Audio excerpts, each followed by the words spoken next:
नाजे हुस्न। राजू भैया,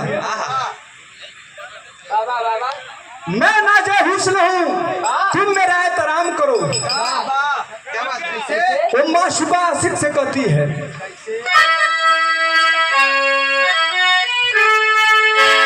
अरे मैं नाजे हुस्न हूँ, अरे तुम मेरा एहतराम करे। अरे जवानी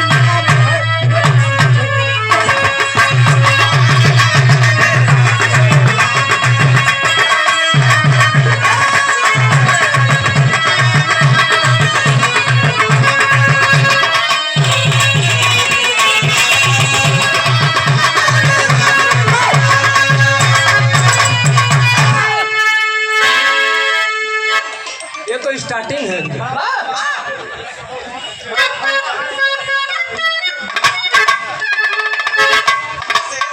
और देखा बिरहा के सुपरस्टार गायक हमारे बड़े भैया सूरज यादव, लेकिन कैसे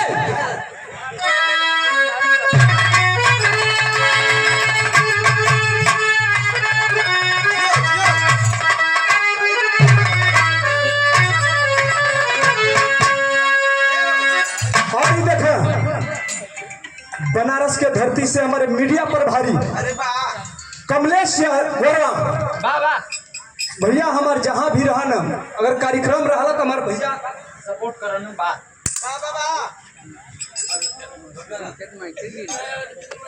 कभी पैसा कभी जहां नहीं जाते हैं, बस आप लोग का आशीर्वाद मिल जाए।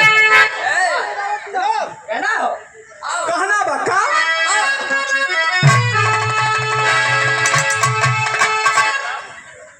वो मासूका अपने आशिक से कहती है, अरे मैं नाजे हुस्न हूँ, अरे तुम मेरा एहतराम करे। अरे मैं नाजे हुस्न हूँ, अरे तुम मेरा एहतराम करे। अरे जवानी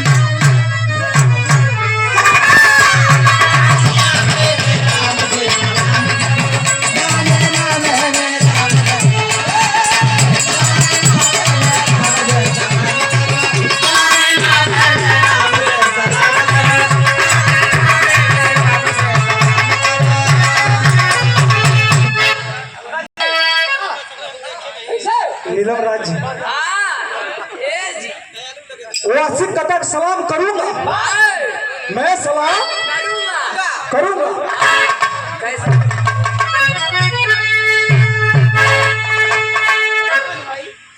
अरे सलाम करूंगा,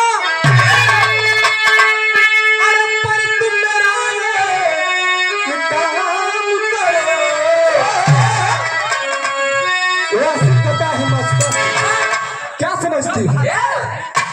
सलाम करूंगा। हमारे जितने भी साथी बैठे हैं, अगर आप लोगों को अच्छा लगेगा तो ताली बजा देना, हम धन्य हो जाएंगे। अरे सलाम करूंगा, ये सार चढ़ते जा तो मोइबा का वाह। अरे सलाम करूंगा, अरे पर तुम मेरा एक काम करे। अरे तू अपनी